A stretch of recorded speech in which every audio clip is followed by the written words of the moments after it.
বারবার যে কথাটা বলা হচ্ছে লেভেল প্লেইং ফিল্ড তৈরি করার জন্য যে পরিস্থিতি প্রশাসনের পক্ষ থেকে করার কথা ছিল সেক্ষেত্রে এখনো পর্যন্ত আমরা দুর্বলতা দেখছি। অবস্থা আমরা যতটুকু দেখছি, বিশেষ করে 12 ফেব্রুয়ারি নির্বাচনের যে তফসিল ঘোষণা করা হয়েছে এবং সরকারের যে তৎপরতা, তাতে আমরা এখনো পর্যন্ত আশাবাদী যে যথাসময়ে ইনশাল্লাহ নির্বাচন হয়ে যাবে। তবে বারবার যে কথাটা বলা হচ্ছে লেভেল প্লেইং ফিল্ড তৈরি করার জন্য যে পরিস্থিতি প্রশাসনের পক্ষ থেকে করার কথা ছিল সেক্ষেত্রে এখনো পর্যন্ত আমরা দুর্বলতা দেখছি। আপনারা দেখেছেন ধারাবাহিক সিরিজ কিছু হত্যাকাণ্ডের ঘটনা ঘটেছে। শরীফ ওসমান হাদি থেকে শুরু করে বিভিন্ন জায়গায় হত্যাকাণ্ডের ঘটনাগুলো ঘটছে, কিন্তু তার কোনো প্রতিকার নাই। এবং আইন শৃঙ্খলা রক্ষাকারী বাহিনী, গোয়েন্দা বাহিনী বা ডিবি, সিআইডি বা এইসব গোয়েন্দা ইন্টেলিজেন্সগুলো যেখানে কাজ করছে তাদের তৎপরতাও একেবারেই দুর্বল অবস্থায়। আবার একটা বড় দলের আন্তঃকন্দলে ইতিমধ্যেই প্রায় 200-র অধিক মানুষ তারা হত্যা করেছে, তারও বিচার করা হয়নি। তাদেরকে আবার গ্রেপ্তার করা হলে মব ক্রিয়েট করে আসামিদেরকে সারিয়ে নিয়ে যাওয়া হচ্ছে। নানা ধরনের অপকর্মগুলো দেখছি।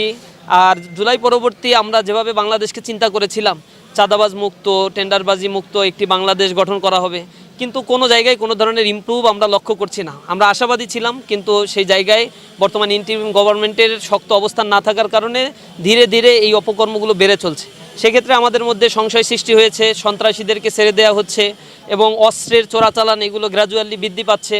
সব মিলে মানুষের মনে একটা সংশয় সৃষ্টি হয়েছে নির্বাচনের জন্য লেভেল প্লেইং ফিল্ড আছে কিনা। আমরাও সংশয় প্রকাশ করেছি। আমরা আশা করি সরকার এই ব্যাপারে পদক্ষেপ নেবে।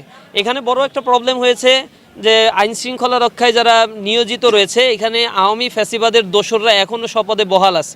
এবং এই ক্ষেত্রে গভর্নমেন্টকে আমাদের পক্ষ থেকে, ইসলামী ছাত্র শিবিরের পক্ষ থেকে অসংখ্যবার দৃষ্টি আকর্ষণ দেওয়ার পরেও গভর্নমেন্ট এখানে কোনো ধরনের পদক্ষেপ গ্রহণ করে নাই।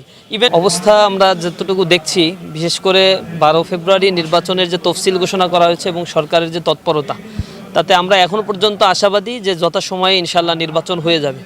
তবে বারবার যে কথাটা বলা হচ্ছে লেভেল প্লেইং ফিল্ড তৈরি করার জন্য যে পরিস্থিতি প্রশাসনের পক্ষ থেকে করার কথা ছিল সেক্ষেত্রে এখনো পর্যন্ত আমরা দুর্বলতা দেখছি। আপনারা দেখেছেন ধারাবাহিক সিরিজ কিছু হত্যাকাণ্ডের ঘটনা ঘটেছে। শরীফ ওসমান হাদি থেকে শুরু করে বিভিন্ন জায়গায় হত্যাকাণ্ডের ঘটনাগুলো ঘটছে, কিন্তু তার কোনো প্রতিকার নাই।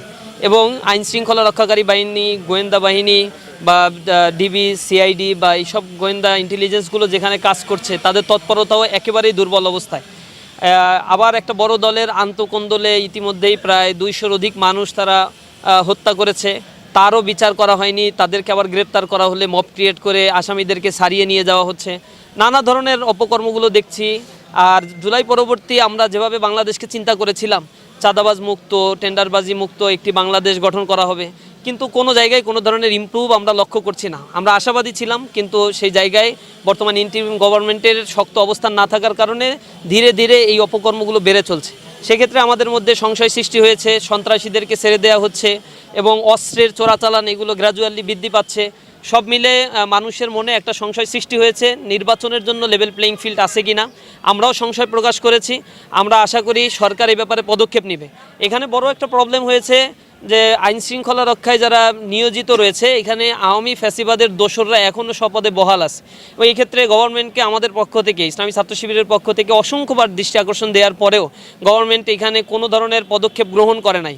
ইভেন সচিবালয়ে যে সকল সচিবরা বসা রয়েছে, জয়েন্ট সেক্রেটারি যারা রয়েছে, উপসচিব রয়েছে, এরা একটা বড় অংশ রয়েছে আওয়ামী দোসর, আওয়ামী দুর্বৃত্তপনার সাথে যারা জড়িত ছিল, তাদেরকেও স্বপদে বহাল রাখা হয়েছে এবং এদের মাধ্যমেই তারা সামনের একটি নির্বাচন পরিচালনা করতে যাচ্ছে। রুট লেভেলে এই প্রশাসনে কোনো ধরনের রদবদল হয় নাই।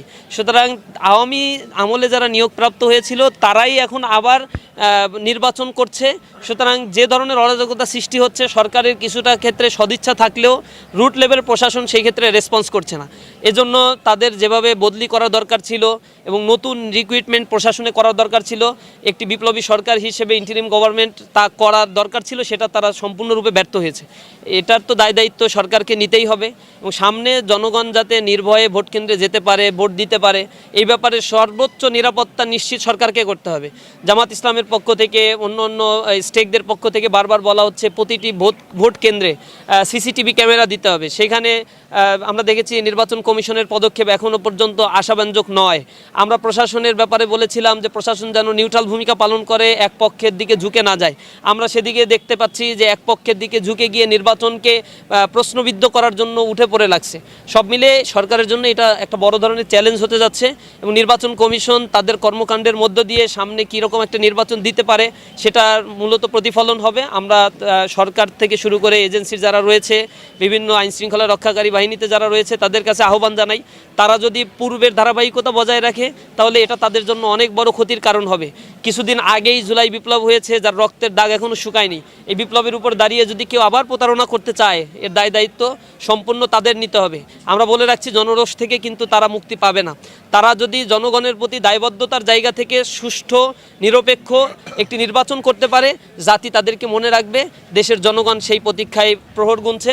আমরা আশা করি 12ই ফেব্রুয়ারি নির্বাচন হবে যথাসময়ে এবং সেই নির্বাচন সকলের অংশগ্রহণের মধ্য দিয়ে একটি সুষ্ঠু, অবাধ, নিরপেক্ষ একটি নির্বাচন সরকার করতে পারবে। আমরা এখনও পর্যন্ত আশাবাদী। এভাবে ক্যাম্পাসগুলোতে আমাদের স্বাভাবিক কার্যক্রম তো 15 বছর করতে দেয়নি, যার ফলে এই তরুণ প্রজন্ম ইসলামী ছাত্র শিবির কী করে সেই জিনিসটা তারা জানতো না। যদিও আমরা এখন যে কাজ করছি এগুলো নতুন কোনো কাজই আমরা করছি না, এই কার্যক্রমগুলো আমাদের প্রতিষ্ঠা লগ্ন থেকেই ইসলামী ছাত্র শিবির ধারাবাহিকভাবেই করেছে। এবং ইসলামী ছাত্র শিবির ক্যাম্পাসে কাজ করতে না পারলেও আমাদের ক্যাম্পাসের আশেপাশে মহানগরগুলো, জেলা পর্যায়ে আমরা আমাদের স্বাভাবিক কার্যক্রমগুলো যতটুকু করার সুযোগ ছিল আমরা শতভাগ রিস্ক নিয়ে হলেও সেই কার্যক্রমগুলো পরিচালনা করেছি এবং শিক্ষার্থীরা তখন আমাদের সাথে সংযুক্ত ছিল। ক্যাম্পাসে যখন আমাদের কাজের সুযোগ তৈরি হয়েছে 5 আগস্টের পরে, শিক্ষার্থীরা কম্পেয়ার করেছে বাম রাজনীতি যারা করে তারা কী ধরনের কাজ করছে। তারা তো মব ক্রিয়েট করা ছাড়া, তারা দায় চাপানো ছাড়া এবং টাচ পলিটিক্স করা ছাড়া আর কোনো কিছুই তারা দেখাতে পারে নাই ছাত্রদের কাছে। ছাত্ররা তাদেরকে রিজেক্ট করেছে। ছাত্র দলের ক্ষেত্রে তারা কিছুটা কল্যাণমুখী কাজ করলেও আন্তঃকোন্দল, এরপরে ক্যাম্পাসগুলোতে অব্যবস্থাপনা, নেতৃত্বের ক্ষেত্রে তারা যা করা দরকার ছিল ছাত্রদের সামনে সেটা উপস্থাপন করতে পারে নাই। ইসলামী ছাত্র শিবির তার স্বাভাবিক কার্যক্রমগুলো সামনে নিয়ে আসছে ছাত্রদের কাছে। ছাত্ররা মনে করেছে ক্যাম্পাসের নিরাপত্তা, ক্যাম্পাসে যা আমরা প্রতিশ্রুতি দিয়েছি তা শতভাগ পালন করার ক্ষেত্রে ইসলামী ছাত্র শিবির ভূমিকা পালন করতে পারবে। এজন্য ছাত্র শিবির আমাদের উপরে শিক্ষার্থীরা আস্থা রেখেছে।